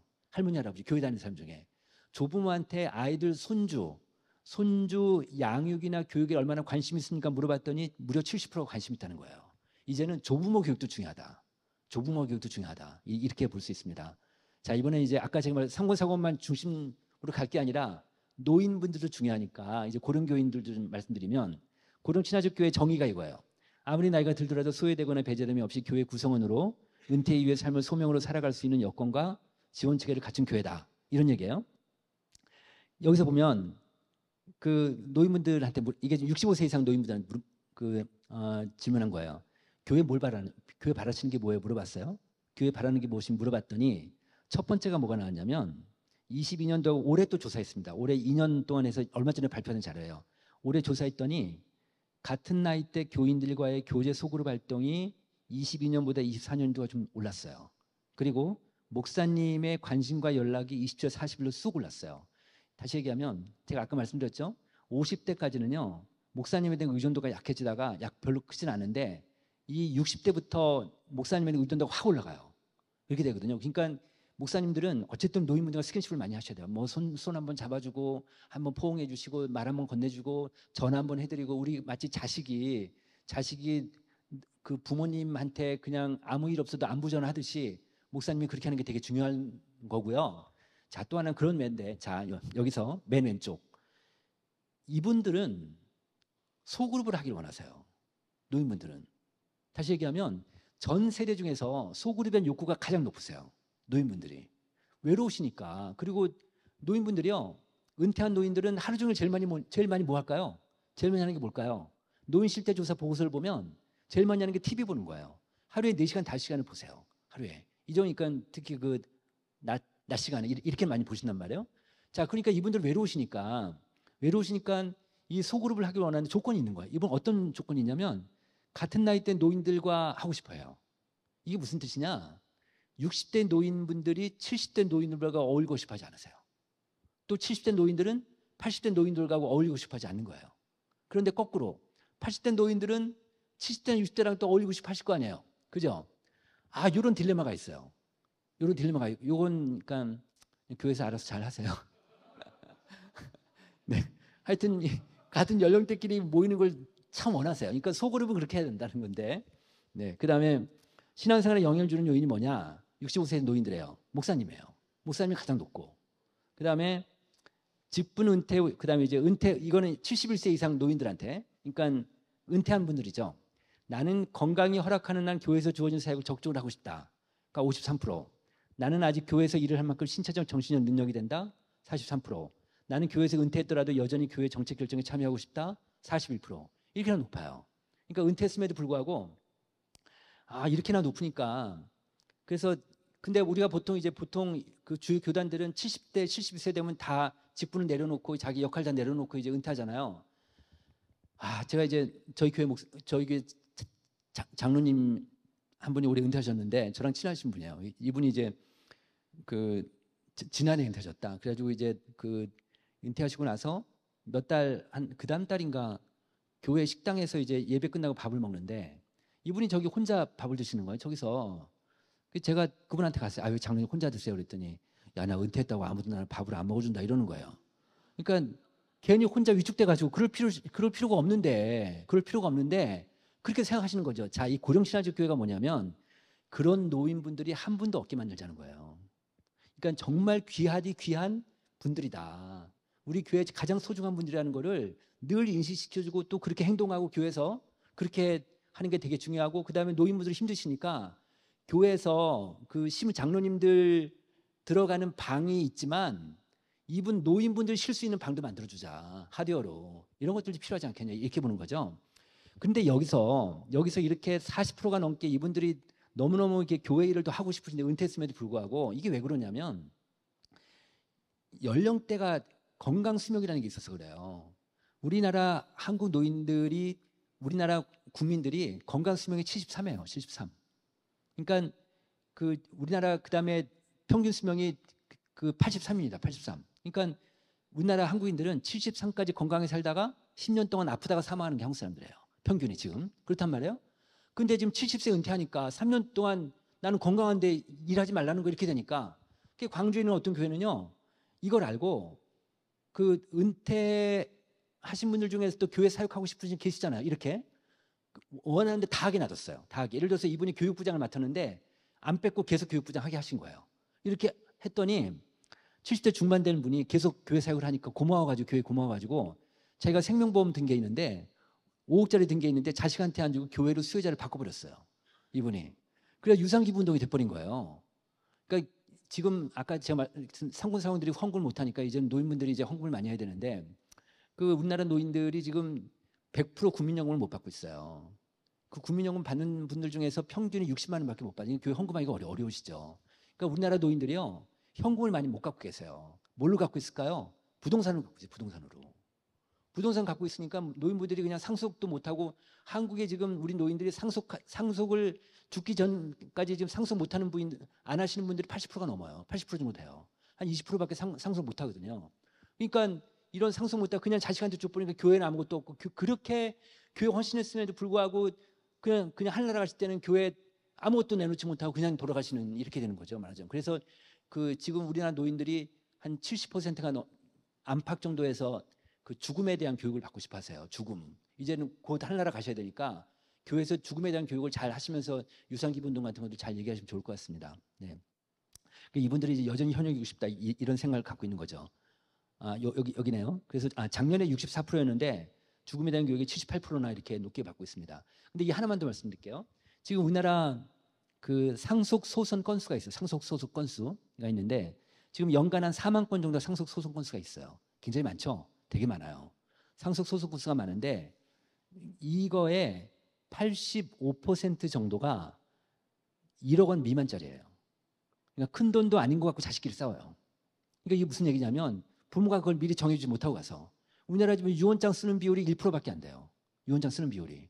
그러니까 이걸 교회에서 안 가르친 거예요. 못 가르치고 일반 사회에서도 안 배웠고. 근데 노인분들끼리는 야 이거 자식한테 상속하면 우리 외톨이 되니까 안 된다 이런 생각을 갖고 계시거든. 그러니까 이런 것들을 교회에서 잘 교육해서 미리 상속하고 이런 것들이 되게 중요하다는 거죠. 그러니까 지금 노인분들이 지금 그 미리 준비하는 게 뭘까요? 뭐 수의 준비하고 영정사진 이런 거밖에 영정사진 이런 거밖에 준비 못 하세요. 이걸 교회에서 잘 좀 교육시키는 게 좋겠다는 거죠. 네. 자, 이제 마지막으로 이제 소그룹 얘기하겠습니다. 아까 제가 얘기했던 대로 소그룹 성장하는 교회가 소그룹이 잘 되는데 소그룹을 한 달에 한 번 하는 교회가 있고 여기는 얼마만에 한 번씩 하세요? 소그룹을? 한 달에 한 번씩 하세요? 한 달에 한 번 하는 교회가 있고 2주에 한 번 하는 교회가 있고 매주 하는 교회가 있어요. 그럼 어느 교회가 잘 될까요? 매주 하는 교회가 잘 돼요. 그럴 거 아니에요, 그죠? 매주 하는 교회가 잘 됩니다. 근데 그게 압도적으로 잘 돼요. 매주 하는 힘들지. 소그룹 리더들도 되게 힘들죠. 그렇지만 이거를 이겨내고 매주 하는 교회들이 잘 돼요. 또 하나는 1시간 하는 교회가 있고 1시간 반 하는 교회가 있고 2시간 하는 교회가 있어요. 그죠? 모임 시간이 길면 길수록 잘 돼요. 또 하나는 교제가 있는 거하고 없는 거하고 틀리죠. 그러니까 예를 들어서 많이 하는 그 잘 되는 교회들의 특징 중에 하나 뭐냐면 그날 주일날 목사님 설교 있죠. 목사님 설교를 A4지에다가 한 반 장 정도는 그 브리프, 그러니까 요약하고 설문을 한 3개 정도를 만들어요. 질문을 3-4개 정도 만들어서 이걸 갖고 소그룹원끼리 그 토의를 하는 거예요. 소그룹. 그러니까 이 말씀을 갖고 설교 말씀 갖고 이제 설교 말씀의 내용도 이해하고 그다음에 삶에 적용하는 거죠. 삶에 적용하는 거를 그걸 갖고 이제 1시간, 2시간, 3시간 하는 거예요. 그렇게 하는 거죠, 말하자면. 그런 식으로 교제를 갖고 가는 게 되게 중요하겠다. 이런 얘기죠. 자, 그리고 이제 소그룹은 교회 안에 교회다. 무슨 얘기일까요? 소그룹 리더가 그럼 뭐가 되란 얘기예요? 소그룹 리더가 목사가 되란 얘기예요. 다시 얘기하면 소그룹 리더한테 목양의 책임의식을 반드시 갖고 있는 게 되게 중요하다. 그래서 이 목양의 책임의식을 갖고 있는 리더들은 코로나 때 다 못 모이고 소그룹 못 모였지만 소그룹원들 한 사람 한 사람 불러가지고 카페에서 밥 먹으면서 카페에서 커피 마시고 자기 집으로 불러가지고 밤 새기면서 그 사람 영적 케어를 하는 거예요. 이게 리더다. 이게 진정한 소그룹이다. 그러니까 철친 철치, 교회 안에 교회다. 이 안에서 말씀이 있고 전도가 있고 교제가 있고 구제가 있고 교육이 있고 이 안에서 이렇게 삶을 나누는 거다. 근데 소그룹 리더가 가장 리더가 중요하니까 리더가 그렇게 훈련이 돼야 되겠고, 그죠? 그러니까 리더가 없으면 목사님이라도 해야 되는 거죠. 말하자면 이렇게 해서 가는 거다. 근데 이 소그룹에서 가장 중요한 게 있습니다. 소그룹이 깨지는 이유가 뭔지 아십니까? 소그룹이 잘 안 되는 이유가 대표적인 이유가 뭐냐면 비밀이 지켜지지가 않아요. 비밀이 지켜지지가 않아요. 예를 들어서 어느 소그룹이 있어요. 근데 그 새로운 여자 집사님이 들어왔어요. 근데 이 여자 집사님은 너무 괴로운 거야. 너무너무 힘든 거야. 그래서 그 소그룹원들한테 얘기를 한 거예요. 우리 남편이 바람 핀다는 얘기를 한 거예요. 그리고 우리 아들이 마약한다는 얘기를 한 거야. 이 얘기를 딱 들었을 때 이걸 지켜줘야지. 이걸 안 지켜주고 거기 멤버 중에 한 사람이 집에 가서 여보 누구 남편 바람 폈대. 이러면 교회 소문나면 그 소그룹 깨질 거 아니에요. 그죠? 그럼 안 나올 거 아니에요. 이런 문제가 있어요. 저도 지금 그 소그룹을 2개를 하고 있는데 가장 중요한 게 비밀 지키는 것 같아요. 그래야 자기 속 얘기를 하니까. 만약에 자기 비밀 지켜주지 않으면 무슨 얘기 할까요? 소그룹에서 남 얘기예요. 남 얘기하고 교회 얘기예요. 자기 얘기는 안 하고.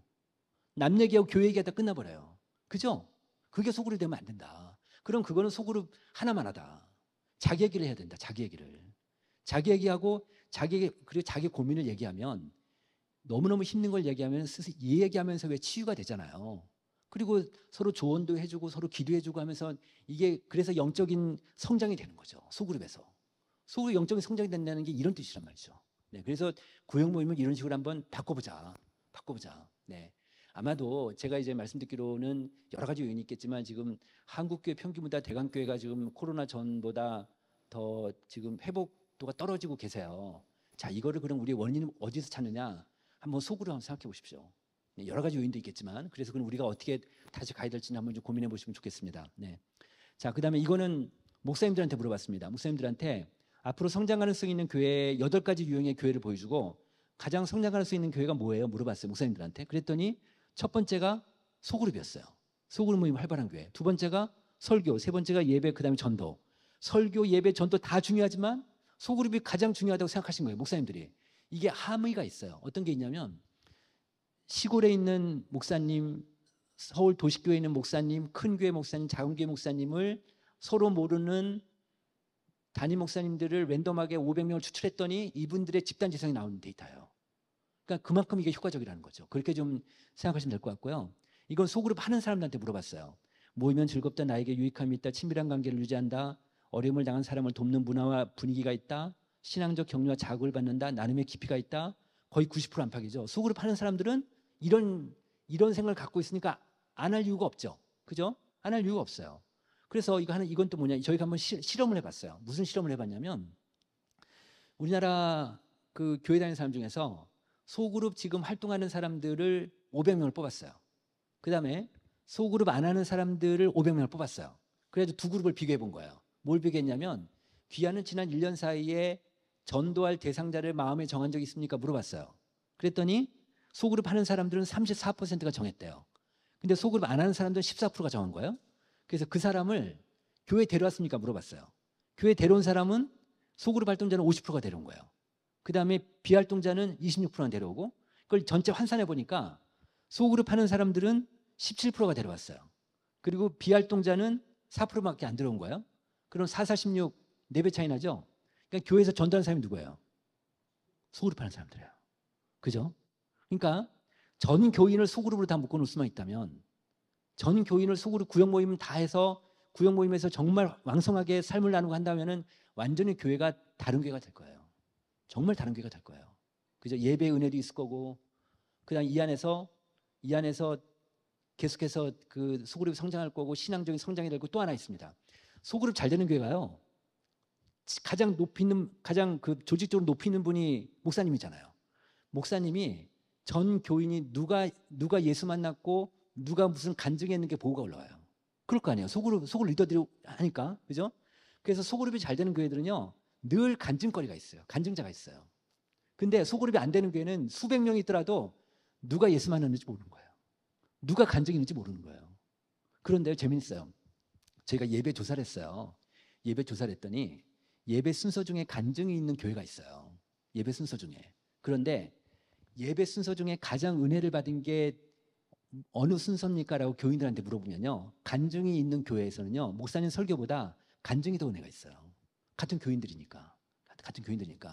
그래서 그게 주일날 예배 아니더라도 뭐 금요 저녁 예배라든지 뭐 수요 예배라든지 하여튼 그럴 때 간증사를 세워 소그룹에서 간증사를 세우는 게 되게 중요할 수 있다. 이렇게 좀 볼 수 있습니다. 그다음에 또 하나는 이제 소그룹 하나 더 말씀드리면 이건 이제 한글 리서치라는 데서 조사한 건데 뭐냐면 이렇게 주관식으로 물어봤어요. 귀하보다 몇 살 위면 세대 차이를 느낍니까? 물어봤어요. 그랬더니 평균 6살 나왔어요. 맨 왼쪽에. 그 다음에 귀하보다 나이가 몇 살 아래면 세대 차이를 느낍니까? 물어봤더니 또 평균 6살 나왔어요. 그러니까 플러스 마이너스 12살이에요. 그러니까 우리가 보통 한국인이 한 세대 그러면 몇 살이죠? 30년이죠. 30년인데 한국인의 인식은 12살이에요. 12살 한 세대가. 그만큼 우린 빨라요. 정말 빠른 민족이에요. 빠른 나라예요. 정말. 우리는 12살만 되면 벌써 다른 세대 사람이라고 생각을 하는 거예요. 그러니까 65세 권사님이 구역장을 하고 있는데 50세 여성 집사님이 가서 어울리지 못하는 거예요. 그래서 그런 거예요. 그러니까 소그룹 리더를 그 연령대별로 골고루 세우는 게 제일 중요하다. 그리고 소그룹을 연령대별로 묶는 게 되게 중요하다. 이렇게 볼 수 있다는 거죠. 그래서 소그룹을 정책을 세울 때 그렇게 하시는 거 되게 중요하다. 그리고 여기 보시면 이거는 소그룹 하는 사람들 물어보니까 소그룹 편성을 어떻게 했으면 좋겠습니까? 물어보니까 비슷한 연령대끼리 소그룹을 모이는 게 좋겠다가 75% 이렇게 나오고 있습니다. 이 정도 높은 거죠. 이거 하나만 더 말씀드릴게요. 제가 그림을 그려본 거예요. 소그룹 이론 책을 보면서 제가 이거를 한번 이렇게 그림을 그려본 거예요.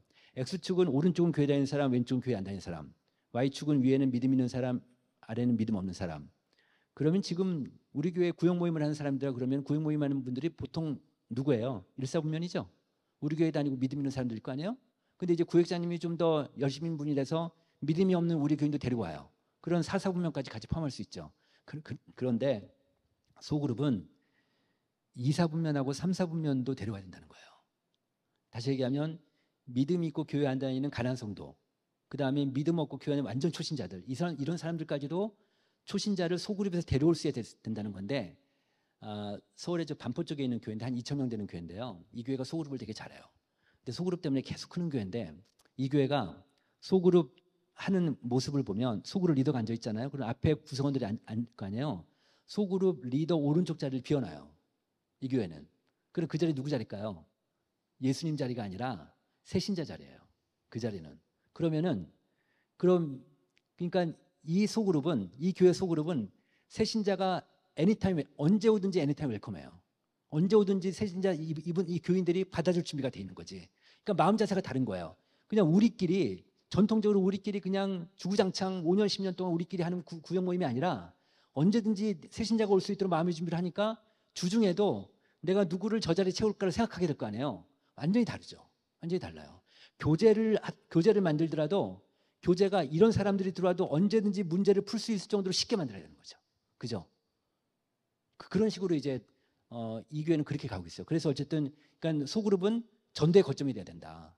그냥 하나의 프로그램이 아니라 그래서 소그룹은 교회라고 하는 거예요. 그래서 그 미국의 그 소그룹 가장 잘하는 교회 중에 하나가 그 LA 밑에 얼바인에 있는 그 세르백 교회라고 목적 이끄는 삶 쓰신 그 니고레 목사님 교회인데 그분이 이제 은퇴하셨어요. 근데 그분이 하는 얘기가 소그룹은 프로그램이 아니라 교회다 이렇게 얘기하세요. 또 이분도 이런 얘기를 하세요. 사람들의 변화는 자기 생각에 사람들의 변화는 대그룹에서 일어난다고 생각하지 않는다. 사람들의 변화는 소그룹에서 일어난다. 이렇게 얘기하는 거죠. 네. 그래서 그만큼 이런 스몰 그룹이 중요하다는 그렇게 좀 말씀드릴 수 있겠고요. 자, 이제 마무리하겠습니다. 지금은 교회가 수축시대다. 수축시대다. 그러니까는 수축시대 몇 가지 팽창시대의 전략이 따로 있고 수축시대 전략이 따로 있을 텐데 이제 교회가 이제 계속 줄어드니까 그러니까 첫 번째는 미래에 집중해야 된다. 우리 교회만 해도 벌써 몇백 명이니까 정말 미래를 잘 보셔야 될 텐데 그러니까 그동안은 과거에는 목사님하고 소수의 몇 헌신자들이 새벽부터 밤늦게까지 열심히 교회 생활하면 교인들이 막 헌신하면 왔는데 지금은 그런 시대가 아니다. 과거에는 일찍 일어나는 새가 먹이를 많이 먹는 시대였다면 지금은 멀리 보는 새가 독식한다 이런 말이 있어요. 멀리 보는 새가 독식한다. 그러니까 모든 의사결정을 미래 변화를 전제로 한다. 아까 인구 변화 있잖아요. 미래 변화를 전제로 한다. 이런 것들을 한번 좀 고민해 보시면 좋겠고 그다음에 또 하나는 선택과 집중이다. 선택과 집중이다. 이런 수축 시대는 선택과 집중이 다 못하니까 선택과 집중이 중요한데 제가 말씀 읽다가 이 말씀이 생각이 난 거예요. 누가복음 말씀. 그 예수님 일행이 그 베다니에 있는 마리아, 마르다, 나사로 이 삼남의 집에 방문하시게 된 거지. 그래가지고 이제 그 집 큰언니인 그 마르다가 이제 부엌에서 손님들 와서 부엌에서 일하고 있고 자기 여동생 마리아는 예수님 발밑에서 말씀 듣고 있으니까 부엌에서 일하다 말고 마리아가 열받아가지고 예수님께 항의하잖아요. 쟤도 좀 나랑 같이 나 힘드니까 쟤 나랑 같이 좀 일 좀 하게 해주세요. 그러니까 예수님 하신 얘기. 마르다야 마르다야 내가 많은 일로 염려하고 근심하나 몇 가지만 하든지 혹은 한 가지만 족하니라. 그러니까 2000년 전에 예수님이 이 말씀하셨지만 지금 현대로 번역하면 전 이게 선택과 집중 아닌가 이런 생각이 들었습니다. 그래서 그 선택과 집중 잘 하셔서 그러니까 뭐 한 가지만 뭐 몇 가지만이라도 하여튼 이런 선택과 집중을 해서 교회가 좀 네 그래서 교회가 어쨌든 이런 식으로 잘 좀 가셨으면 잘 좀 그 고민하셔가지고 그래서 우리 교회는 어떻게 가는 게 좋겠는가 이런 좀 생각을 하셔도 좋겠는데요. 한 가지만 더 말씀드리고 마치겠습니다. 그 미국의 그 남침내 교단이라고 그 가장 부자 교단이 있어요. 그 부자 교단이니까 조사 기관을 하나 운영을 해요. 라이프웨이 리서치라고요. 거기 사장이 있는데 탐 레이너 박사라고 그 지구촌교회 최성호 목사 지도 교수예요. 이분이 책을 하나 냈어요. 무슨 책을 냈냐면 죽은 교회를 부검하다라는 책을 냈어요. 죽은 교회를 부검하다. 그 두란노에서 나왔는데 그런데 그러니까 그게 좀 무시무시한 말인데 이 연구팀이 문 닫은 교회들 있죠. 미국의 문 닫은 교회들을 목사하고 교인들을 다 인터뷰를 한 거예요. 문 닫은 교회들을 쫙 조사해가지고 인터뷰를 해가지고 이 문 닫은 교회들의 특징 10가지를 뽑아냈어요. 그 책이에요. 10가지를 뽑아냈는데 그 10가지 중 10가지 주제를 관통하는 주제가 하나 있어요. 그게 뭐냐면 모든 교인이 어떠한 변화도 한사코 거부했다 이거였어요. 네. 어떠한 변화도 한사코 거부했다. 특히 전통적인 교회일수록 변화가 어렵죠. 예를 들어서 그 전통적인 교회에서 새로운 목사 오셨어요. 주보 하나 바꾸는 게 어려워요. 그만큼 변화가 어렵거든요. 교회는. 그렇잖아요. 그죠? 그런데 문 닫은 교회들의 특징이 뭐냐면 어떠한 변화도 한사코 거부했다는 거예요. 자, 우리 교회만이라도 어쨌든 변화지향적으로 가시고 아마 오늘 같은 이런 순서들 또한 변화 중에 하나일 텐데 그래서 잘 혁신하고 변화해서 좋은 교회가 됐으면 좋겠습니다. 감사합니다. 네.